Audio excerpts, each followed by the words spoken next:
Ciertamente, la historia se centra en algo mucho más sencillo, pero a la vez más crucial que lo que nosotros podemos comprender o a veces valorar. La gran historia, la gran lucha, el centro de todo es que Dios creó al hombre en una tierra prolífica, una tierra abundante, una tierra donde él sería bendecido y sería bendición a través de él y las generaciones que de él saldrían, de las familias. Y ante el hombre que tenía vida plena, abundante, vino la ruptura. El hombre se separa del creador, de su Dios, su sustentador, quien le ama, para seguir la voz del enemigo y para tratar de contender y desde el principio ser como Dios. Eso es todo. El hombre, convencido por la serpiente, por Satanás, lucha por no depender del Señor y ser su propio Dios. Y eso, entendiendo que es pecado y la paga del pecado es la muerte, porque ya con eso, separados de Dios, no hay vida, nos lleva al centro de todo. El rescate de quienes decidieron separarse. ¿Y por medio de quién esto? De Jesucristo. Jesucristo es el personaje, siendo Dios, pero también siendo hombre, más importante, porque nuestra posición, y vamos a mostrarlo hoy con palabra, nuestra posición con respecto a Jesucristo determina no una vida buena por unos años, depende de eso, depende nuestra eternidad. Y por eso, en Segunda de Pedro, capítulo 3, vamos a ver esto como fundamento. En Segunda de Pedro, capítulo 3, resulta que dependiendo de nuestra posición acerca de Jesucristo, vamos a tener condenación o salvación, vida plena o no. Eternidad, ¿dónde? ¿Dónde estaremos eternamente? Por eso, Pedro, con mucho celo, dice en esta carta, segundo de Pedro, capítulo 3, versículos 17 y 18. Así que vosotros, oh amados, sabiéndolo de antemano, guardaos, no sea que arrastrados por el error de los inicuos, caigáis de vuestra firmeza. Aquí esto es muy claro, contundente. Ya ustedes saben quién es Jesucristo. ¿Qué van a hacer con ese conocimiento de Jesucristo? Porque sabiéndolo antemano, guárdense, guárdense, porque si siguen el error de los inicuos, de los que practican iniquidad, los que niegan a Cristo, se caerán de vuestra firmeza y serán presa de condenación. Por eso dice, ¿cuál es la recomendación de Pedro? Creced en la gracia y el conocimiento de nuestro Señor y Salvador Jesucristo. Por eso este tema es fundamental. Crecer en el conocimiento de la gracia de Jesucristo y en el conocimiento de nuestro Salvador. A Él sea gloria, honra, ahora y hasta el día de la eternidad. Amén. Es claro y contundente. ¿Cuál es tu posición? ¿Y cómo tu posición puede temblar si en el conocimiento de Cristo te debilitas o niegas lo que has creído? Eso es lo que se llama apostasía, la renuncia, el rechazo de lo que una vez abracé como la verdad. Este tema tiene que entonces llevarnos a evaluar, reevaluar, modificar si estamos equivocados o reafirmarnos en la verdad si creemos en el Señor Jesucristo como quien, como instrumento de Dios, permite que el error que cometimos sea enmendado. Y porque la paga el pecado de la muerte, pero la dádiva de Dios es vida eterna en Cristo, solamente en Cristo, no en santos, no en imágenes, no en corrientes filosóficas, no en limpiar mi karma a través de reencarnación y reencarnación y reencarnación hasta que alcance el nirvana. No, por supuesto que no. Todo está en nuestra posición con respecto a Cristo. Y ya que el apóstol Pedro nos dijo, creced en la gracia y el conocimiento de nuestro Señor y Salvador Jesucristo, este tema es mandatorio. vamos a crecer en ese conocimiento. En Marcos 14 vemos un momento crucial. Ya Jesús próximo a la cruz. Y cómo el conocer a Cristo, que debe ser para nosotros salvación, a muchos lo llevó a la condenación cometiendo el error de los inicuos.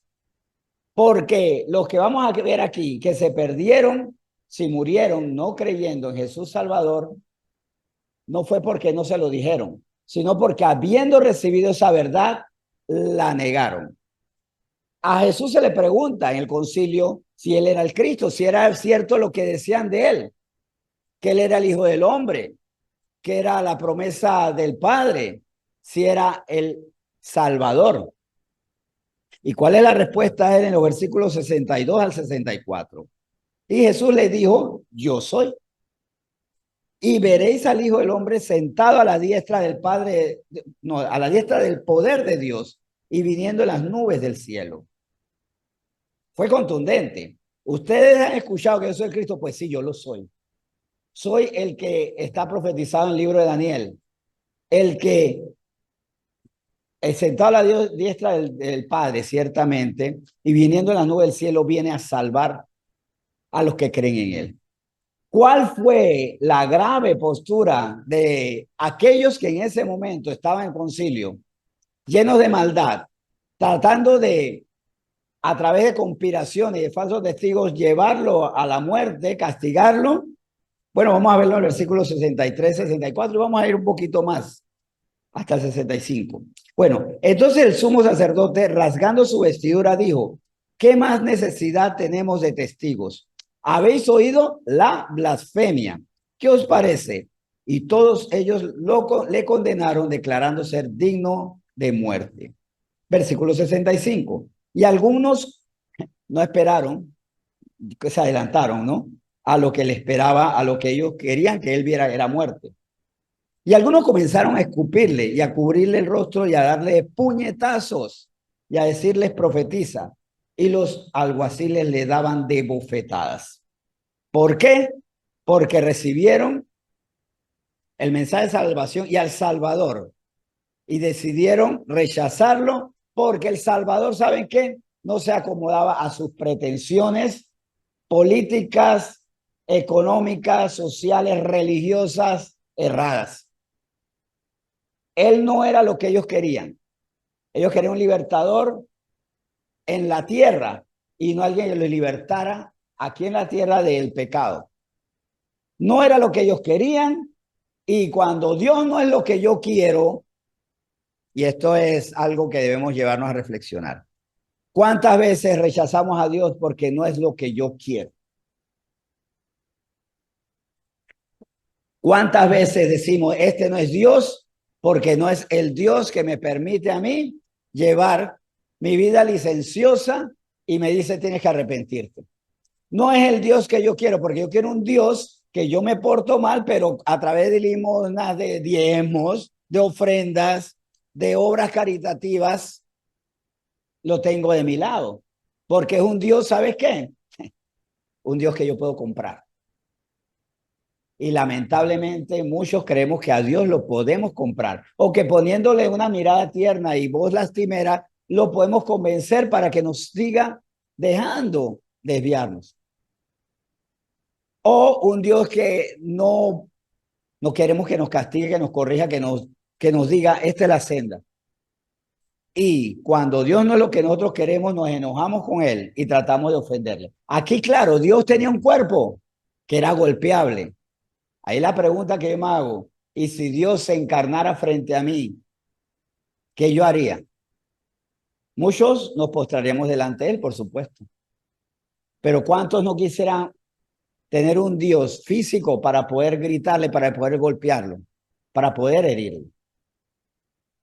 Pero eso lo hacen por eso. ¿Y por qué lo hacen contra la iglesia? Porque la iglesia es el cuerpo de Cristo. Y miren, cuando muchas personas atacan a la iglesia y hasta tratan de dañar hasta sus instalaciones o a los cristianos, están influidos por el mismo Satanás, porque nosotros somos el cuerpo de Cristo. Y por eso contra nosotros van. Por eso es que en estos momentos son atacadas las parroquias, las iglesias, los templos cristianos, pero no las mezquitas. Por ejemplo, cuando salen los movimientos estos furibundos del feminismo que se desvió, porque no es que no hay que defenderle el derecho a la mujer, de hecho, la Biblia defiende a la mujer y Jesús defendió a la mujer. Pero ¿por qué atacan al cuerpo de Cristo y no el cuerpo de Alá? ¿Por qué no atacan al templo Sogagakai? Porque no es cuerpo de Cristo, del Dios verdadero. Versículos claves para entender cuál es la postura que debemos tener ante Jesucristo. En Hechos 7 vemos que no solo fue atacado Jesús, abofeteado, golpeado, burlado, sino alguien, Esteban, que habló de Cristo. Él en un discurso donde él, después de hacer señales y maravillas, porque el Señor lo estaba usando, es cuestionado y en un discurso que, claro, va desde Abraham, salido de Ur de los Caldeos de Mesopotamia, de la abominación de del politeísmo, de la mentira, sacado de ahí para ser el padre de la nación de Israel y de ahí de todos los creyentes, hasta Jesús le muestra algo que es terrible para los judíos en la época. Cuando uno lee Hechos 7 se da cuenta de algo.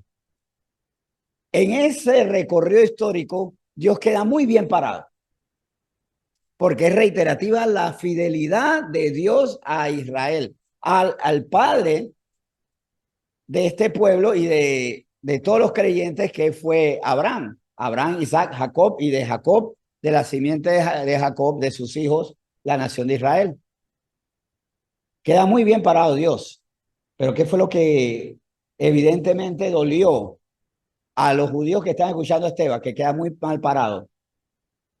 El pueblo escogido por Dios. Porque si hay algo es evidente es la reacción rebelde y reiterativa cuando rechazaron a Moisés. Moisés, recuerden que no solo fue rechazado cuando ya vino como libertador, cuando él tuvo celo, y eso lo escribe Esteban, del el daño que le hacían a su pueblo, a pudiendo arroparse en el manto de egipcio, él por celo defiende a un hermano que está siendo dañado, un hebreo. De hecho, mata al egipcio. ¿Y quiénes son los que lo quieren acusar? Los propios hebreos. Los propios israelitas lo acusan. ¿Acaso harás muerte como hiciste con el egipcio? Porque ellos están en contienda. Y después de Moisés, que luego recibió estos grandes desaires en el recorrido a la tierra prometida, como los profetas fueron también víctimas de un pueblo rebelde, contumaz, malvado, de dura cerviz, llevando con esto. ¿Y para qué le hace ese recorrido? Para que ellos comprendan que lo que habían hecho a Jesús lo estaban practicando desde ya con los profetas. ¿Cuántos llevaron a la muerte? Y a Moisés no lo llevaron a la muerte, pero sí lo llevaron al ataque, al vituperio, a la duda. ¿A cuántos le costó tratar de sacar al pueblo de la rebeldía? Y por supuesto, la culminación de ello fue con Jesús, a quien todavía no reconocen como el Mesías. Y en Hechos 7 vemos lo siguiente, ya con este contexto, no solo vamos a ver el resultado de reconocer a Jesucristo como quien era, sino también, muy importante, cómo él lo vio. Y aquí vamos a remover del concepto que tenemos, que tal vez cómo estamos viendo a Jesucristo. Dice Hechos 7, del 55 al 56. Pero Esteban, lleno del Espíritu Santo, puesto los ojos en el cielo, vio la gloria de Dios y a Jesús que estaba a la diestra de Dios. Y dijo, he aquí veo los cielos abiertos y al Hijo del Hombre que está a la diestra de Dios. Como ya he dicho otras veces, aquí la Trinidad está manifestada. Él estaba lleno del Espíritu Santo, en la tercera persona de la Trinidad y lleno del Espíritu Santo, tiene la capacidad sobrenatural de ver a Dios, pero también de ver a Jesucristo en su justa y verdadera dimensión. Obviamente, sin el Espíritu Santo, en los acusadores en el concilio, ellos no podían ver a Jesús más que como un malvado, como un farsante, como un tramposo, porque en ellos no había espíritu, no había verdad. Pero Esteban, lleno del Espíritu Santo, ve al Padre, pero ve a Jesucristo como no lo pudieron ver los acusadores. Lo ven a la diestra de Dios. Lo ven en igualdad. Lo ven reinando, no lo ven muerto.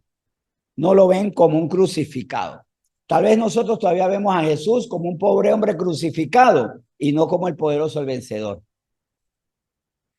Él lo ve y ven en la eternidad de Jesucristo. Ve a un Jesucristo eterno y vencedor, por supuesto. Y lo ve a la diestra del Dios. Versículos 57 y 58. Aquí es muy similar, una analogía con lo que vimos en Marcos 14. ¿Qué ocurre con sus opositores? Entonces ellos, dando grandes voces, se taparon los oídos y arremetieron a una contra él. Y echándole fuera de la ciudad le apedrearon y los testigos pusieron sus ropas a los pies de un joven que se llamaba Saulo. Quien está lleno del Espíritu ve a Jesucristo como es. Quien no y quien rechaza a Jesucristo no solo no lo ve como él lo ve, como lo estaba viendo Esteban, sino que a sus profetas lo va a ver como enemigos, como mentirosos, como farsantes, como indignos y más bien como merecedores de castigo y de muerte. Y dentro de eso estaba un joven Saulo muy interesante porque ya aquí todos sabemos, ¿no? Hoy por si acaso voy a hacer la pregunta porque así nos vamos nutriendo. Saulo, ese Saulo, ¿quién fue después? A Saulo, ¿cómo se le conoció después? No solo entre sus contemporáneos, sino se le conoce actualmente. ¿Quién es Saulo? Al apóstol Pablo. Pero algo pasó en ese Saulo que se contentaba en la muerte de Esteban con un Pablo que después recibía con mucho gusto de una muerte, o sea, estaba dispuesto a morir como Esteban. De ser un perseguidor de Cristo a un seguidor, a un siervo del Señor, a un apóstol, a un anunciador, y que así como aprobó la muerte de Esteban, luego aprobó su propia muerte con gusto, porque para él morir por Cristo era ganancia. Bien, y en ese sentido, vamos a ver lo que dicen los versículos 59 y 60. Y apedreaban a Esteban mientras él invocaba y decía, Señor Jesús, recibe mi espíritu. Y puesto de rodillas, clamó a gran voz, Señor, no les tomes en cuenta este pecado. Y habiendo dicho esto, durmió. Cuando uno sabe quién es Jesucristo, no hay mal que lo desvíe de quién es Él. Fácilmente, si él no hubiera estado lleno del Espíritu Santo, hubiera blasfemado y hubiera dicho, no vale la pena esta gente, no vale la pena esta causa. Aquí no hay Dios, porque si hubiera Dios, no me estuvieran apedreando. El lenguaje de Esteban y de reconocimiento y de gloria al Señor Jesucristo hasta la muerte se daba porque él estaba lleno de la verdad y solamente tengo la verdad cuando estoy lleno del espíritu de verdad y solamente tengo el espíritu de la verdad que es el Espíritu Santo cuando creo, y aquí está un círculo interesante, ¿no? Como un círculo que nos puede llamar la atención y vamos a revisarlo nuevamente. Cuando creo en Jesucristo. Cuando creo en Jesucristo recibo el espíritu de verdad. Y cuando estoy lleno del Espíritu de verdad, que es el Espíritu Santo, sigo reconociendo a Jesucristo. Y ahí voy rodando. Pero el paso inicial para poder entender quién es Jesucristo espiritualmente es creer en el hecho histórico. Jesucristo fue un personaje que murió, venció a la muerte y a pesar de sus acusadores no han podido demostrar que es mentira porque evidentemente él resucitó y venció a la muerte y luego lo vieron diferentes testigos, un momento dado 500 testigos y lo vieron ascender lo vieron ascender, dando instrucciones. Yo volveré. Y habiendo dicho esto, durmió, murió Esteban,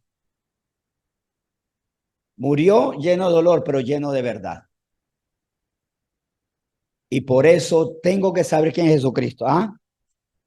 Y lleno de esperanza también, porque tal vez hoy estoy no sufriendo estas pedradas, pero estoy siendo muy golpeado en más de un aspecto. Y atención, cuando yo estoy sufriendo, pero estoy lleno de la verdad y de la convicción de Jesucristo, tengo esperanza. Lo que no se puede perder la esperanza en lo que ocurrirá. La esperanza en la eternidad, pero también la esperanza que en esta vida pasajera el Señor está conmigo porque Él es buen pastor y nada me faltará. Por eso es importante creer en el Jesús vencedor, porque tal vez hay un problema en nuestra mente. Todavía tenemos en nuestra cabeza la imagen de un Jesucristo desfalleciente, derrotado. Sí, fue cierto lo que pasó en la cruz, pero en la cruz fue el salto para la tumba vacía, y la tumba vacía, la victoria en de la muerte, la victoria sobre la muerte para la eternidad. Tal vez estamos viendo a un Jesucristo necesitado, pero Esteban, lleno del Espíritu, vio a un Jesucristo vencedor. ¿Quién es Jesucristo para nosotros? ¿Necesito ayudar a Jesucristo? Por supuesto que no. ¿Que Él nos hace copartícipe de su obra? Sí. ¿Saben por qué el Señor nos hace parte de su obra? Porque nosotros lo necesitamos. Y porque también dentro de eso, ese plus, aquellos que venzan en el tribunal de Cristo recibirán más por haber sido fieles y por consiguiente, por conforme a las coronas, que esto es un estudio que debemos hacer pronto, las coronas, también seremos premiados. Jesucristo no nos necesita, pero nosotros sí necesitamos. Y también, ¿cuántas cosas no hemos aprendido por servirle al Señor? Y de cuántas cosas no nos ha sanado. Es más, les comento, muchas veces, después de atender a una persona, de guiar su vida, de pastorearla, he salido con esta expresión. Y quienes han pastoreado aquí posiblemente la han hecho con estas mismas palabras o con otras. Yo espero que esta persona a la que he estado ministrando, sirviéndole, dándole palabra de Dios, espero que esta persona haya aprendido lo que yo aprendí sirviéndole. Espero que esta persona que que hoy le he presentado esta verdad, la haya comprendido como yo. Y hasta qué punto he sido beneficiado por creer en esa palabra, por creer y muchas veces sanando a otras personas, sanados somos nosotros. Qué bueno cuando tanto aquellos como nosotros recibimos y creemos, pero también cuidado, así como a veces nosotros aprendemos y cambiamos por ministrar otras vidas y las otras personas no, también hay un caso muy curioso. Personas que han sido ministradas por nosotros y su vida se ha restaurado y la de nosotros no. ¿Por qué? Porque esas personas creyeron y a veces decimos cosas que no terminamos de creer. Un caso de la vida real en otro país que no fue Panamá. Un joven estaba caminando por una ciudad latinoamericana y en esa ciudad latinoamericana había un bar que tenía mesas al aire libre y encuentra a su pastor, vida real, encuentra a su pastor rodeado de botellitas de cerveza. Y él quedó estupefacto, sorprendido, o sea, ¿qué pasó? Desconcertado, o sea, le movieron el piso y se acerca a su pastor y le dijo, ¿qué pasó? Y el pastor, derrotado, desahuciado, le dijo, es que yo le he dicho muchas cosas que no son, o sea, la palabra de Dios no es. Venga, es más, tómese una cerveza conmigo. Y el discípulo le dijo, yo no voy a tomarme esta cerveza con usted, ¿sabe por qué? Porque yo sí creí lo que usted me dijo. Yo sí creo que es verdad. Por eso es que yo tengo que creer lo que digo. No vaya a ser que sea como ese pastor que se apartó de Dios porque decía cosas que no terminaba de creerlas. Y tengo que ser confrontado, y esto es muy honesto. Muchas veces la barrera es nuestro propio orgullo. No, yo no puedo admitir que esté equivocado o que no lo creo, perdón, que no lo creo. Debemos ser enteramente honestos. Y hay palabras que la hemos asimilado de inmediato, pero sí o no que hay palabras que nos quedan grandes en la cabeza o en el corazón, mejor dicho. Y ante eso, cuando la palabra nos queda muy grande, hay dos reacciones. Niego al Señor o niego que no lo puedo creer.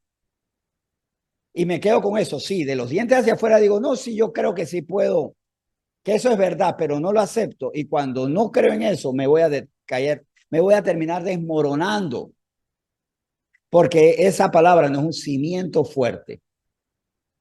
Les confieso algo. Cuando comencé mi vida cristiana, había una canción que yo le dije al Señor en oración, yo no la puedo cantar. No porque era una blasfemia, sino porque mi corazón no cabía. Y es esta canción que se llama Se desbarata mi sueño. ¿Así se llama la canción o yo le cambié el nombre? Se desbarata mi sueño, de Jesús Adrián Romero.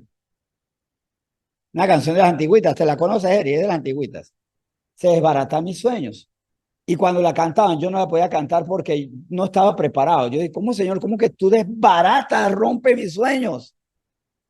Yo no me atrevo a decirte desbarata mis sueños. Estaba muy, muy abrazado a sueños que eran del alma y no del espíritu.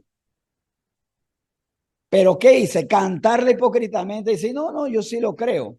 Yo le decía, Señor, no puedo, pero ante la otra eventualidad es, no, no, no. Si Dios quiere baratar mis sueños, búsquense a otro porque yo me voy. Le dije, Señor, quiero que esta canción se vuelva una verdad en mi vida.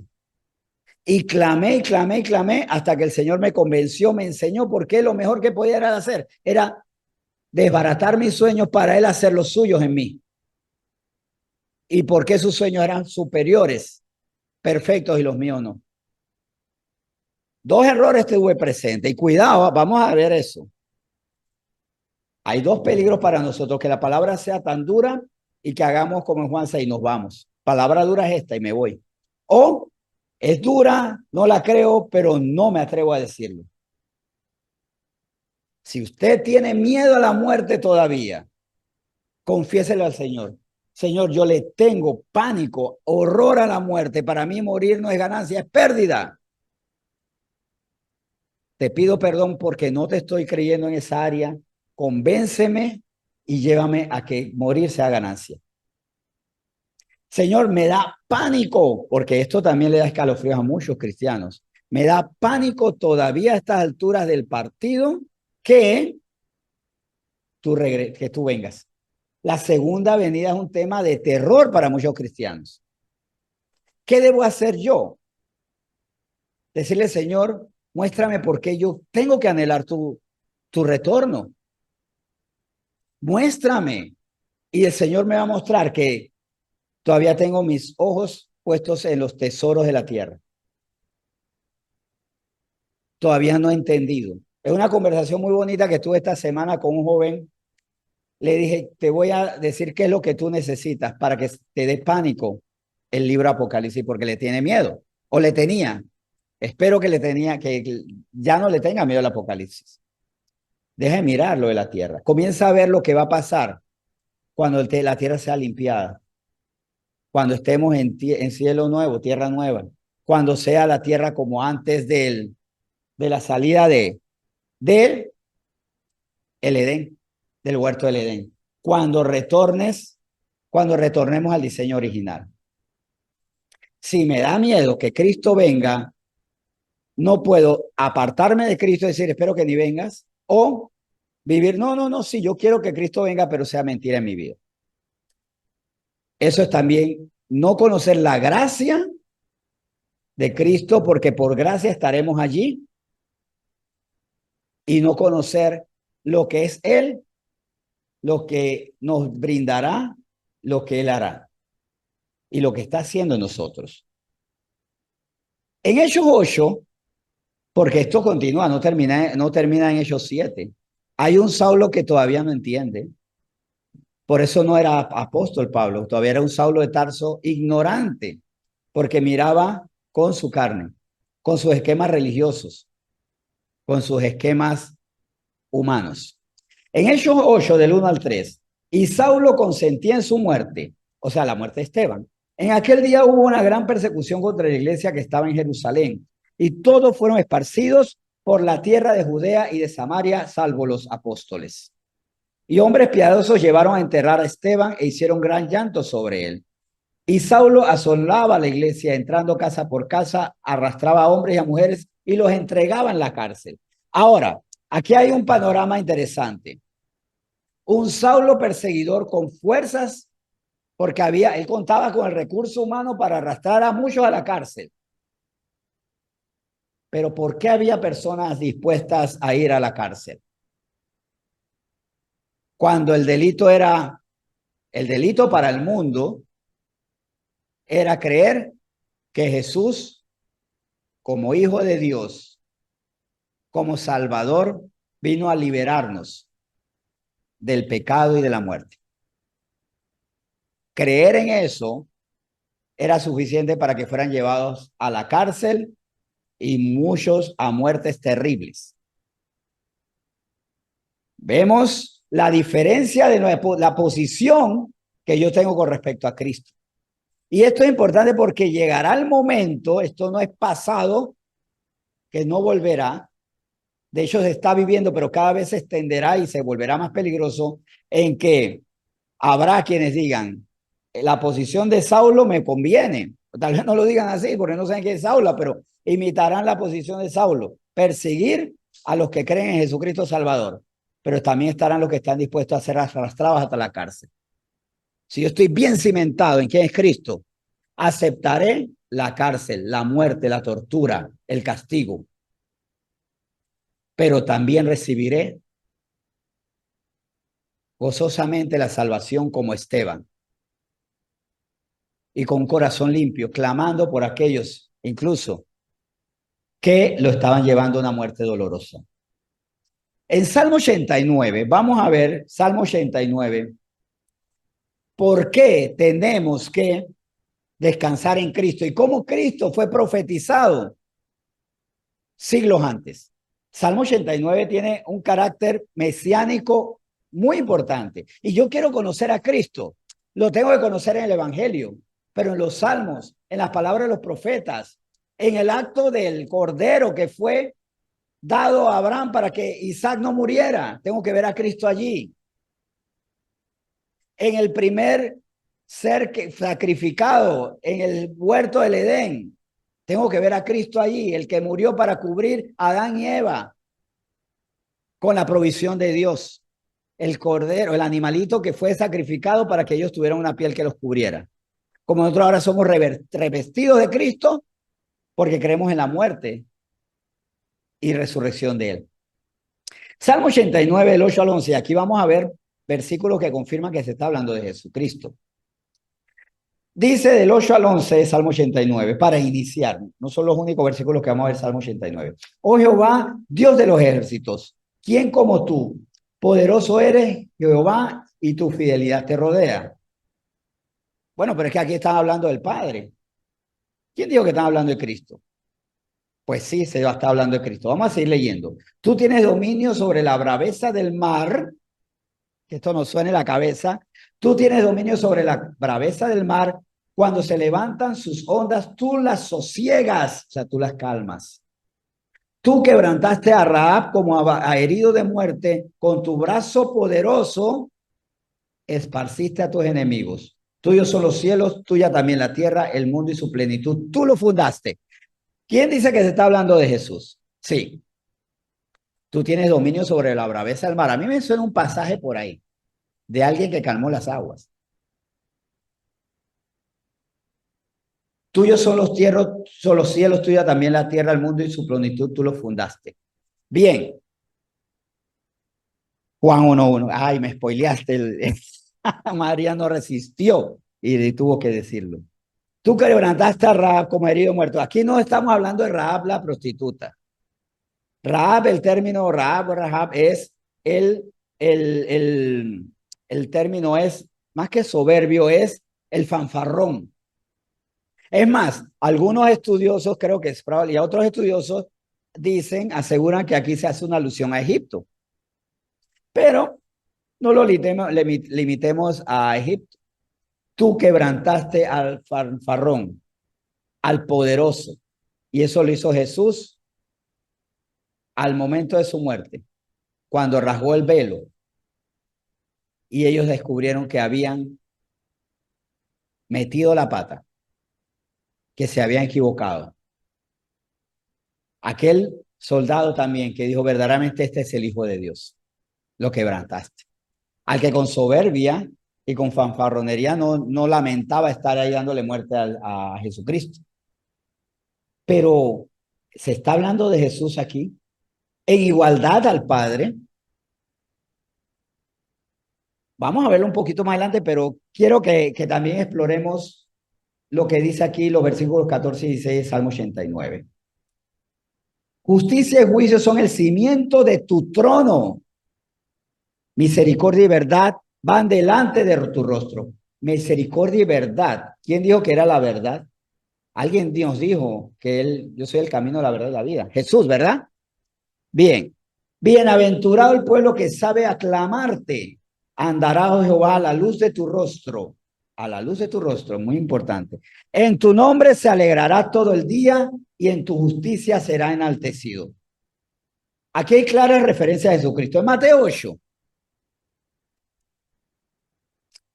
versículos 23 al 27. Y entrando él en la barca, sus discípulos le siguieron, y aquí que se levantó en el mar una tempestad tan grande que las olas cubrían la barca, pero él dormía. ¿Quién dormía? Jesucristo. Y vinieron sus discípulos y le despertaron diciendo, Señor, sálvanos que perecemos. Él les dijo, ¿por qué teméis, hombres de poca fe? Si Jesucristo hubiera sido un hombre nada más, no le hubiera dicho a ellos, Señor, porque ellos le dijeron, Señor, sálvanos que perecemos. Le dicen, perecemos, sí, todos perecemos aquí. Pero ¿por qué él no tuvo ese mismo sentir de hombres? Porque siendo hombre no era uno de ellos, no era igual a ellos, era Dios. Por eso, muy bien cuando le dijeron Señor, dándole autoridad. Entonces levantándose, reprendió a los vientos y al mar y se hizo grande bonanza. Y los hombres se maravillaron diciendo, ¿qué hombre es este que aún los vientos y el mar le obedecen? Esto es una reacción bastante peculiar, ¿no? Le dicen, Señor, sálvanos, y cuando lo salvan no terminan de reconocerlo, no maduraba, en ellos no se cimentaba la fe. ¿Y eso por qué es importante? Porque tal vez nosotros estamos así. El momento de crisis le decimos, Señor, sálvanos, ayúdanos. ¿Y por qué después no confiamos en Él? O sea, nuestra confianza no puede ser diletante, no puede ser episódica como acá. De repente creo en ti, Señor, sálvanos, sálvanos que perecemos, o sea, te clamamos a ti. Ellos no miraron al cielo. ¿Por qué? Si no, no lo hubieran despertado. Le despertaron fue a Él. No clamaron a los cielos. Se les reveló que Él era el Señor. Pero todavía le faltaba fundamentarse y por eso después se dijeron, ¿quién es este? No acabaron de decir que eres el Señor, pero posiblemente eso esté pasando en nosotros, que a veces Dios es Dios y a veces no lo es. A veces dependemos de Él y a veces no dependemos de Él. A veces tenemos confianza y a veces tenemos miedo. ¿Por qué a veces tenemos miedo si el Señor siempre es el Señor? Porque el Señor siempre es el Señor, pero nosotros a veces no somos creyentes en Él. ¿Quién es Jesucristo? El que es, el que fue, es y será. Pero lo estoy reconociendo. Y aquí es donde el tema me dice, entonces no era redundante o para qué me van a hablar de quién es Jesucristo si ya yo sé. Lo sé siempre. Lo sé siempre. En cada segundo de mi vida, el Señor Jesucristo es mi Dios, porque cuando Él es mi Dios en cada momento, a nada temeré. En Juan 1, bueno, ya vimos la referencia que Él tiene poder sobre la naturaleza, como dice el Salmo 89. O sea, que Jehová y Jesús son lo mismo. El Padre y el Hijo son el mismo. Y quien ve al Hijo ve al Padre. ¿Nos queda claro? Pero en Juan 1, y mi esposa anunció, spoileó, ¿verdad? Dice, porque decía que todo es por Él, que Él hizo todas las cosas, ¿verdad? En el principio era el verbo. Y el verbo era con Dios, hablando de que inmediatamente el verbo y Dios son dos diferentes. Y el verbo era Dios, pero aquí está lo curioso. Jesús y Dios son dos, pero son el mismo, son iguales en esencia, son iguales, pero son dos. Y aquí hay que agregar al tercero, que es el Espíritu Santo. Este era en el principio, este era en el principio con Dios, o sea, es eterno, siempre ha estado con Dios. No fue un ser creado, es eterno. Satanás sí fue creado, Satanás no es eterno, tuvo un principio. Jesús nunca tuvo un principio, por eso Él es el alfa y omega, el principio y el fin. Todas las cosas por Él fueron hechas, como dice Salmo 89. Y sin Él nada de lo que ha sido hecho fue hecho. En Él estaba la vida y la vida era la luz de los hombres, tal como decía Salmo 89. La luz en las tinieblas resplandece y las tinieblas no prevalecieron contra ella. Pero vamos a los versículos 9 al 10, de ahí mismo de Juan 1.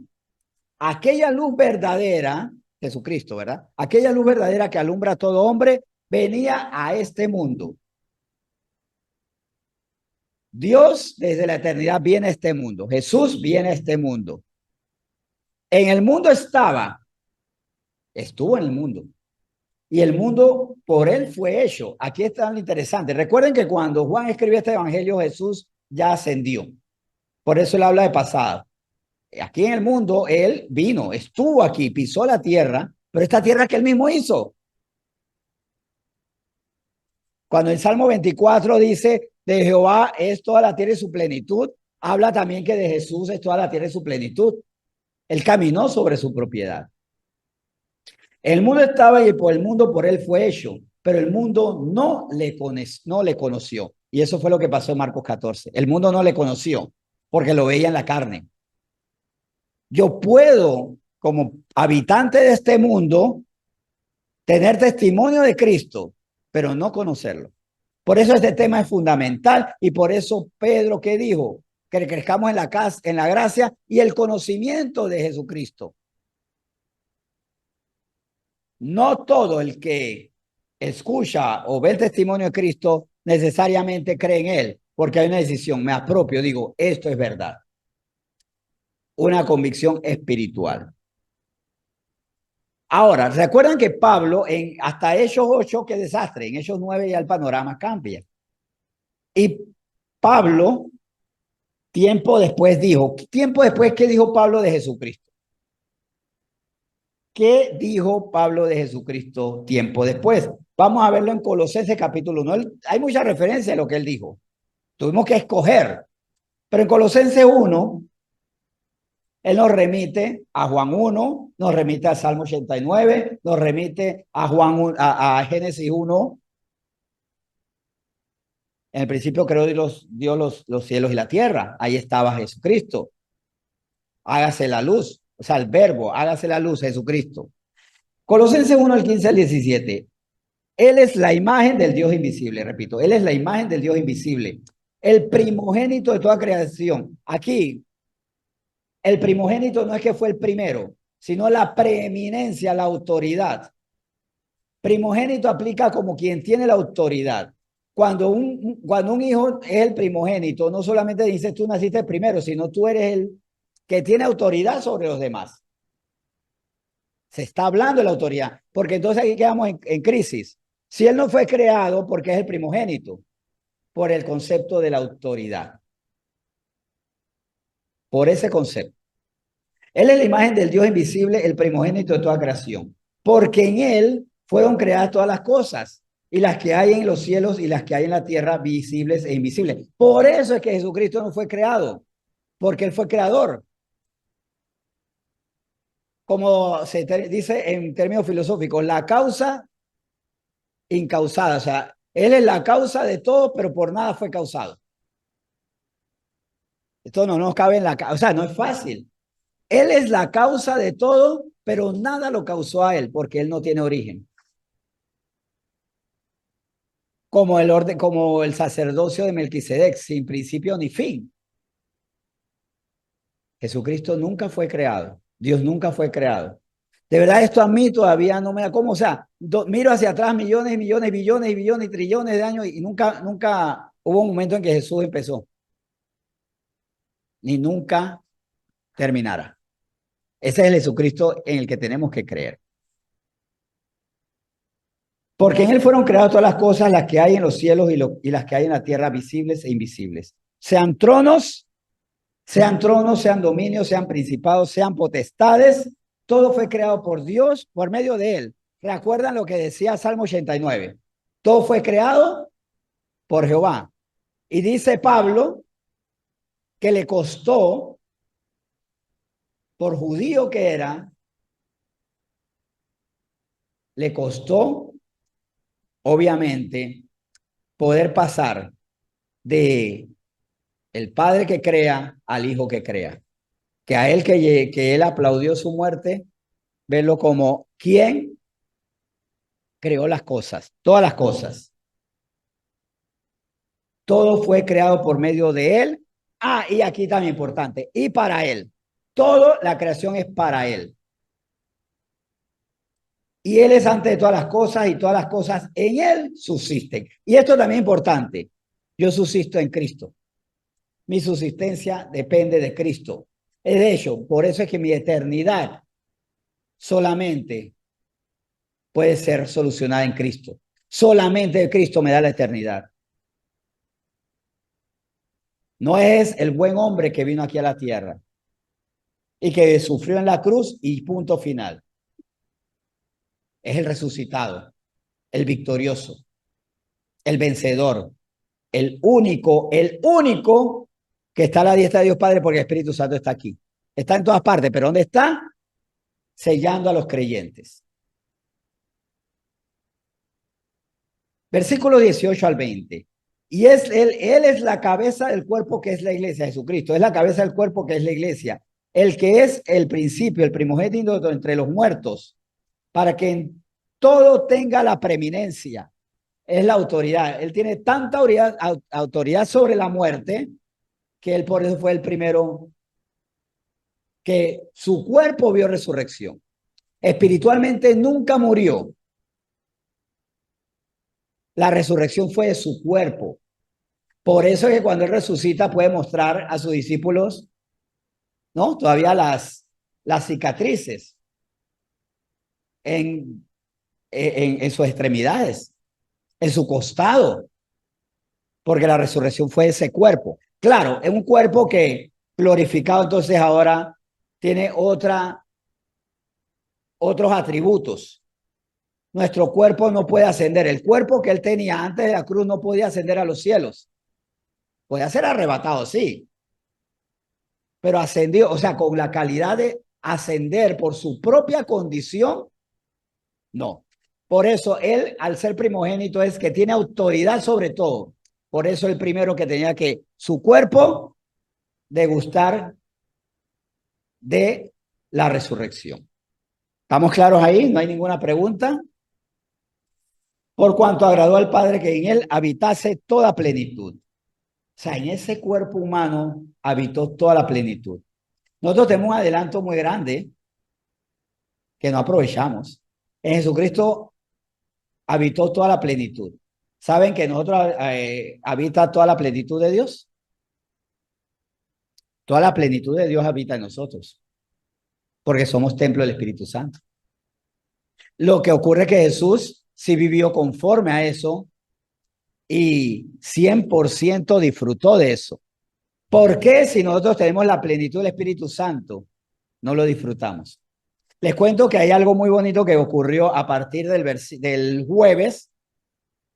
Para los que se pudieron conectar, perfecto. A los que no, les comento, en el devocional que tuvimos con la chorrera, de las muchas cosas que aprendimos de Jeremías, lo que más me quedó aquí como un desafío fue la persistencia de real, verdadera, de Jeremías de decirle a los demás, Así ha dicho Jehová, así ha dicho el Señor. ¿Ah? He aquí, palabra de Jehová. Yo de ese día digo, Señor, yo tengo el Espíritu Santo, aspiro, prepárame porque yo sé que hay cosas que si supiéramos nos derrumbarían, de repente son cosas muy fuertes, como le pasaba a los profetas que ellos tenían visiones indescriptibles y dolorosas, y por eso el Señor incluso se las mostraba a través de simbolismo, porque si era mostrar en su totalidad, qué tan fuertes podían ser, cómo los iba preparando. Pero si tenemos la plenitud del Espíritu Santo, pedirle, Señor, muéstrame Espíritu Santo, que nos mostrarás todas las cosas, nos recordarás. También esa sabiduría que viene de lo alto, mostrándonos las cosas. Porque esa plenitud, que primero, el primer hombre que recibió la plenitud fue Jesucristo hombre, pero Él nos las dio a nosotros. Y por eso cosas mayores Él quiere que hagamos. El problema es cuánto estamos aprovechando que la plenitud del Espíritu Santo está en nosotros. Versículo 20, y por medio de él reconciliar consigo todas las cosas, así las que están en la tierra como las que están en los cielos, haciendo la paz mediante la sangre de su cruz. Repito, y haciendo la paz mediante la sangre de su cruz. Porque él reconcilia al mundo. Eso es lo que decía Pablo cuando ya era Pablo, porque Pablo, el apóstol Pablo es el modelo del hombre que entiende espiritualmente porque está lleno del espíritu. Aquí Pablo alcanzó la madurez y la plenitud que vio en Esteban cuando lo perseguían. Pablo lleva la muerte y consiente la muerte de Esteban y después se convierte similar a Esteban, alguien dispuesto a la muerte por Cristo. Tal vez eso ocurrió en nosotros en otro sentido. Nosotros no matábamos a alguien, no lo apedreamos, pero tal vez pasamos de los burladores de cristianos, porque yo me burlaba de los cristianos, a ser alguien que está dispuesto a ser burlado.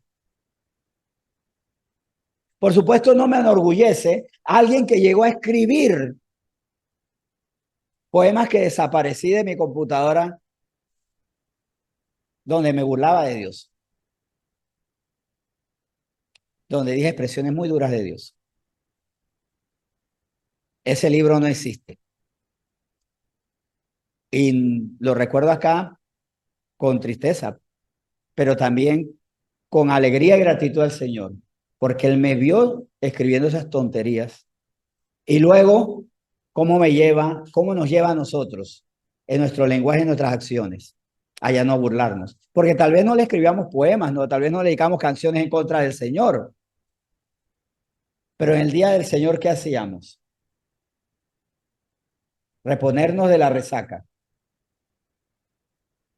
Mientras los hermanos estaban en la iglesia, nosotros nuestros pecados.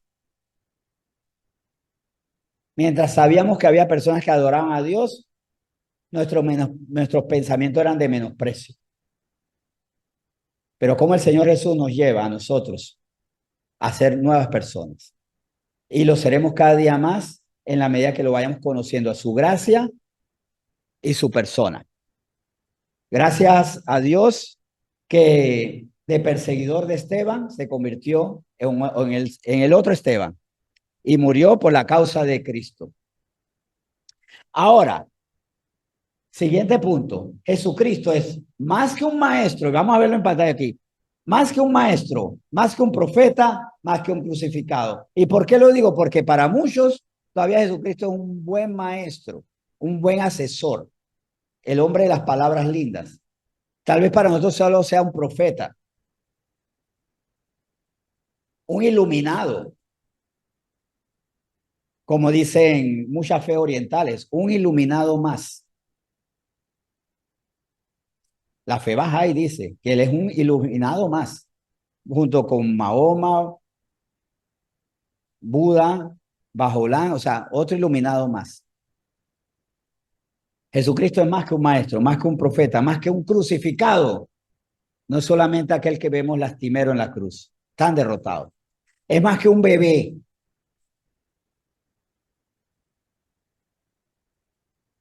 El niñito Jesús.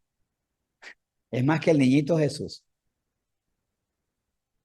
Apocalipsis 1 nos lo dice. Apocalipsis 1 del 1 al 3. La revelación de Jesucristo que Dios le dio para manifestar a sus siervos las cosas que deben suceder pronto. Revelación de Jesucristo, ¿quién revela? Dios, Padre, Hijo o el Espíritu Santo. O sea, Él es igual a Dios. Y la declaró enviándola por medio de su ángel a su siervo Juan. Por eso Jesús nunca fue siervo en el sentido del ser humano. Sirvió al hombre en su condición humana. Se sirvió a sí mismo como Dios, que ha dado testimonio de la palabra de Dios y del testimonio de Jesucristo y de todas las cosas que ha visto. Bienaventurado el que lee y los que oyen la palabra de esta profecía y guardan las cosas en ella escritas, porque el tiempo está cerca. Ya presentando a Jesús, que revela porque Él es Dios, dice Jesús de sí mismo en Apocalipsis 1:8.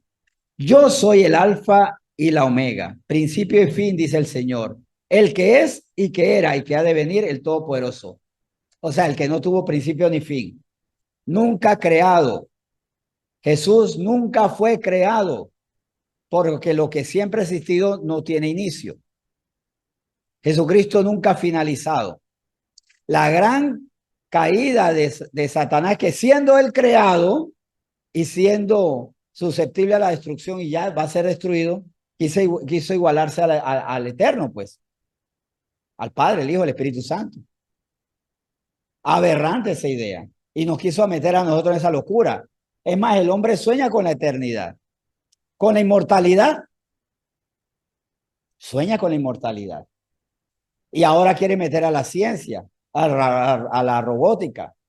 Quiere incluir al diseño, el transhumanismo, para no perecer. Congelar el cuerpo hasta que se encuentre la cura de su enfermedad. También todas estas cosas y vivir para siempre. Pero eso no. Primero todos nacimos y todos pereceremos. Reflexión final con esto. Si Jesucristo es todo esto y nosotros lo creemos, somos como los apóstoles en la barca, donde a veces Jesucristo es Dios y a veces no es. Jesucristo, sálvanos que pereceremos. Señor, sálvanos, pereceremos. Y después decimos, Dios es Dios. ¿Será que tengo que hacerlo yo? ¿Será que por eso a veces tengo valor y a veces tengo miedo? ¿Será que tengo que ayudarlo? Si Jesucristo es Dios, Él es el único camino, es la única verdad y Él es el que nos da vida eterna. ¿Por qué tengo otros caminos? ¿Por qué tengo otras rutas? Ya sea para la eternidad, las buenas obras. Hay todavía personas que dicen, si no hago buenas obras, perezco. Cuando no es por obras que somos salvos. Las obras sí son manifiestas, y esto lo hemos dicho muchas veces, las obras manifiestan quién soy yo. Las obras manifiestan mi nueva naturaleza. Por mis obras, yo puedo conocer si soy de Cristo o no. Eso sí, examinemos nuestras obras para saber si somos de Cristo. Si hay obras que son nacidas de la fe, es porque incluso podemos hacer el bien porque tengo fe en el Señor o tengo fe en mi talento. Hay quienes que dan mucho dinero y dicen, porque yo creo que el Señor es mi pastor y nada me faltará. Y hay otros que dan mucho dinero porque dicen, yo puedo dar todo el dinero si yo sé que yo puedo generar más. Bill Gates da fondos porque cree en el Señor Jesucristo o porque él cree, total, yo nunca seré pobre, siempre podré generar. George Soros da dinero porque él cree en Jesucristo, evidentemente no, sino porque él sabe, cree en él mismo, en su talento, en su capacidad de conspirar si es necesario, porque incluso puede ser que hasta mis buenas obras no manifiesta mi fe en el Señor, sino mi fe en mí mismo. ¿Por quién? ¿Por la fe en quién? Y aquí está interesante, de David. ¿Por qué David venció a Goliat? Porque creía en sus puños, en su poder para la espada, en su pericia en la guerra, en su puntería, no. ¿Quién osa desafiar al ejército de Dios, del Dios viviente? Él venció no porque creía en él, sino porque creía en el Señor. Entonces mis obras tienen que ser reflejo de mi fe. ¿En quién creo cuando hago lo que hago? Creo en el Señor Jesucristo. ¿Por qué estoy débil? Si todo lo puedo en Cristo que me fortalece. ¿Por qué me rindo? Si todo lo puedo en Cristo que me fortalece. ¿Por qué digo ya no doy más? Si todo lo puedo en Cristo que me fortalece. Si soy de Cristo y creo en Cristo, que es el que todo lo puede, ¿por qué todavía soy dominado por algunos pecados? Si soy de Cristo, ¿por qué digo yo no puedo vencer el alcohol? Si soy de Cristo, ¿por qué no puedo vencer la pornografía? Si soy de Cristo, ¿por qué no puedo vencer las malas conversaciones, las apuestas? ¿Por qué no puedo vencer la impureza? Si yo sé que soy de Cristo y todo es hecho por Él y para Él, y que Él tiene poder para vencer. Si yo sé quién es Jesucristo, sé ampararme en Él, sé depender de Él. Y al final de los tiempos, muchos saltarán del Cristo verdadero al anticristo, porque el anticristo aquí se paseará en términos muy suaves, o sea, andará en la tierra no paseando, sino pescando, engañando, levantando adoradores del mismo, entre los que nunca creyeron y los que una vez creyeron, pero por no conocer a Cristo no identificaron al anticristo. O porque dicen, yo creo en Cristo, pero si creo en el anticristo no voy a perecer. Ignorando incluso el juicio venidero ante el Padre, y donde el mismo Señor Jesús también estará ahí y dirá, nunca os conocí, hacedores de maldad. Porque el Señor Jesucristo estará también, porque Él fue el que dirá también. En tu nombre hicimos, ¿no? Ah, no, que si le lo hicieron en nombre del Padre, el Hijo y el Espíritu Santo, al mismo es. Cuando niego al Padre, niego al Hijo, niego al Espíritu Santo. Y negar al Hijo es negar al Padre también. Cuando sé quién es Jesucristo, me mantengo firme. Puedo vencer en Cristo que me fortalece porque le creo a Él. Soporto por Él. Morir es ganancia. Y somos más que vencedores por medio de aquel que ya venció. Nuestra vida no puede ser igual cuando pasamos del Cristo de mis propias impresiones al Cristo que nos muestra Él en sus escrituras. Y cuando creo en ese Cristo, que como una analogía, como un prototipo, como un adelanto, se nos presenta como el primer animal que perece en Génesis 3, como el cordero, como el animal que fue sacrificado en el monte Moriah, como aquel que fue siempre llevado a la muerte en el tabernáculo, para mostrarnos con todo esto. Ese soy yo. Y cuando hagan la Santa Cena, háganla en memoria de mí, recordando que di mi vida por ustedes. También me conmuevo, porque cuando yo sé quién es Cristo y lo que hizo por mí, cuando yo entiendo quién es Cristo y lo que hizo por mí, no lo puedo dejar atrás. No puedo abandonarlo. No puedo abandonar mi fe, no puedo abandonar mi fe ni mi gratitud en Él. Y le doy mi vida a Él. Vamos a orar. Señor, muchas gracias, muchísimas gracias por hablarnos esta palabra hoy. Examinar nuestro corazón. Si tú eres Cristo y tú venciste, ¿a quién temeré? Si tú eres Cristo y comprendo, creo que eres mi buen pastor, ¿por qué temo a lo que me faltará? Si soy tuyo y te creo tanto que por eso vivo tu justicia por tu justicia y siendo justo, viviendo tu justicia, por esa fe viviré.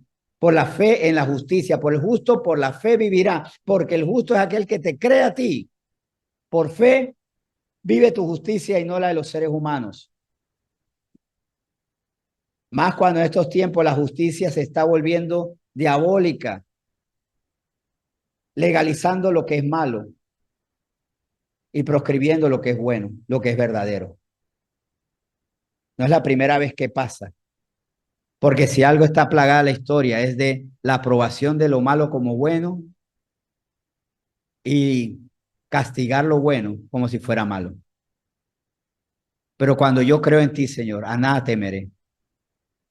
Nunca me aparto de ti, porque tú eres mi Dios. Tú eres mi sustento. Tú eres la diestra de Dios mismo. Tú eres esa diestra que me rescató, porque dice tú en palabra que el Señor extendió su santo brazo para sacarnos. Y ese santo brazo eres tú mismo, Señor Jesús. Gracias, Señor, por aclararnos quién eres tú, por recordarnos quién eres tú, porque para uno puede ser reconocer hoy quién es Cristo, para otros conocerlo porque no le conocían, y para otros recordarlo, para alabarle, adorarle y darle su vida de forma absoluta, siempre para siempre. Gracias, Señor, por mostrarnos lo que eres, y a ti te bendecimos, como lo haremos también en el tiempo que vamos a tener ahora también, en mini vigilia. Lo haremos así, en nombre, tu propio nombre, Señor Jesús. Amén.